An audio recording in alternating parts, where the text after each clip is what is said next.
dedication, by going through the level or the layer or the stage of regulated service, when they get to Raganuga Bhakti, then they should not be considered fallen, they should be considered more advanced.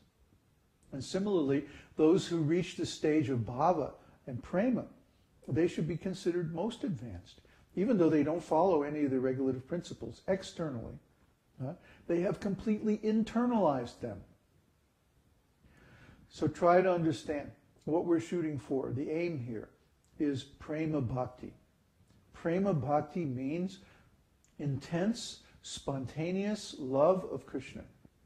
And if somebody has that love, then we can't complain or criticize them if they don't externally follow all the rules and regulations. But if someone doesn't have that love, they better follow those rules and regulations, because how else are they going to attain it? See? That's the criteria. So these bhavas that we're talking about, these aren't ordinary emotions, because they're emotions in relation to Krishna. When someone is feeling those emotions, when they're in bhava, then they manifest all kinds of different symptoms. Not out of a physical cause, but out of a spiritual cause, which is their relationship with Krishna. We want to make this very clear. These aren't ordinary emotions. They're spiritual emotions. And the symptoms that these emotions give rise to are also spiritual.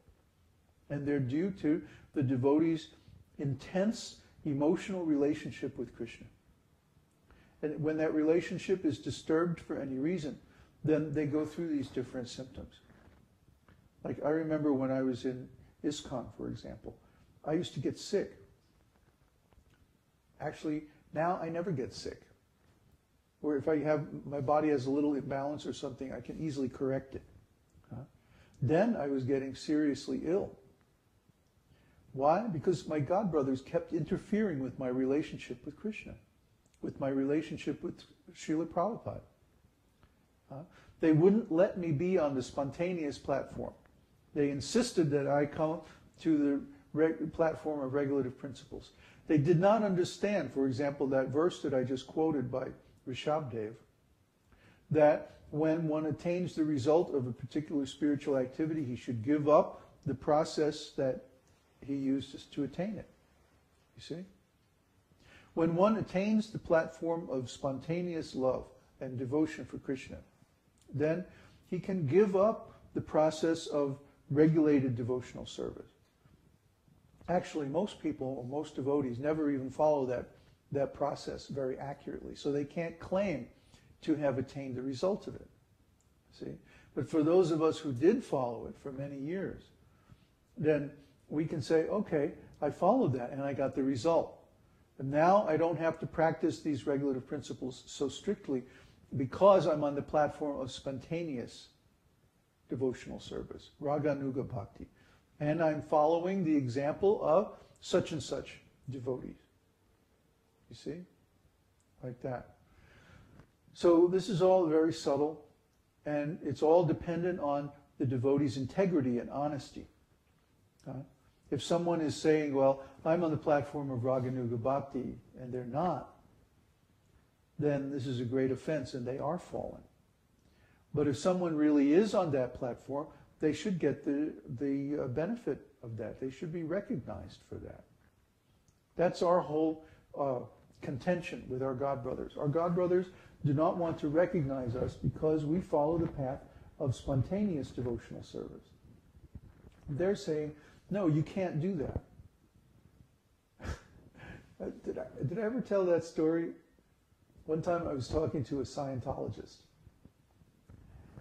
And I said to him, well, it's very nice what Ron Hubbard has done, because if he didn't do that, I would have had to do it in order to figure out the nature of the human mind and how it functions and all of that.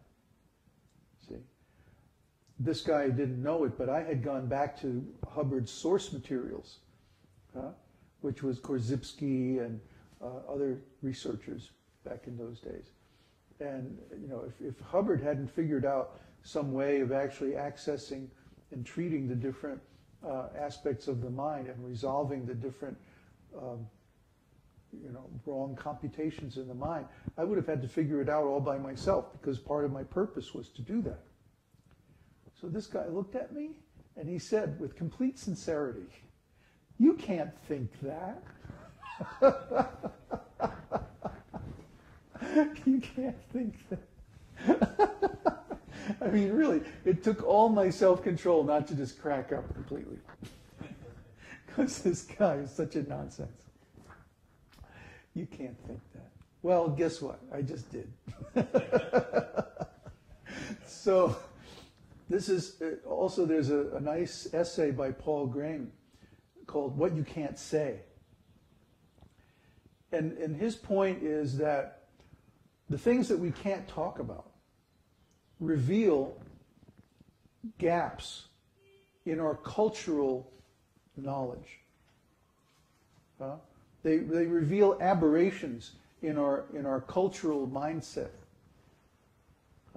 The things that people consider shocking in this culture and in this time are often just completely normal in another culture or another time. See? And the best way that we can see these things is by looking in history, or looking at anthropology and seeing what different cultures consider normal and abnormal, or on the other hand consider shocking and taboo. The things that Trio Brand Islanders 300 years ago considered shocking and taboo are very different from the things that we consider shocking and taboo. And the things that were normal for those islanders, like walking around naked in public, would be considered shocking and taboo for us today. You see? So these different cultural relativities usually indicate that those taboos and those things that are considered shocking aren't really so shocking. They're just cultural norms, cultural fashions. And like hemlines go up and down with the fashions of the day, the